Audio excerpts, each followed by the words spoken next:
छोटा सा हीरो। एक छोटा सा परिंदा था जिसका नाम पप्पू था। पप्पू हमेशा उड़ना चाहता था, लेकिन उसे डर लगता था कि कहीं वो नीचे न गिर जाए। पप्पू हर रोज अपनी माँ को उड़ते देखता और सोचता, काश मैं भी इतनी हिम्मत वाला हो जाऊं। एक दिन जंगल में एक छोटी गिलहरी दरख्त से फिसलकर नीचे गिर गई। वो चीख कर बोली, कोई है, मेरी मदद करो। पप्पू ने ये आवाज सुनी। उसका दिल जोर से धड़का। उसने सोचा, अगर मैंने आज हिम्मत ना की तो फिर कभी भी बड़ा परिंदा नहीं बन सकूंगा।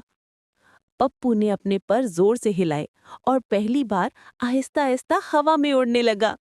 वो गिलहरी तक पहुंचा और सारा जंगल खुशी से शोर मचाने लगा। वाह, पप्पू उड़ गया! पप्पू ने गिलहरी को हौसला दिया और दूसरे परिंदे आकर उसे ऊपर चढ़ाने लगे। उस दिन सब ने पप्पू को छोटा सा हीरो का नाम दिया। पप्पू ने मुस्कुरा कर कहा, हिम्मत हमेशा छोटे कदम से शुरू होती है।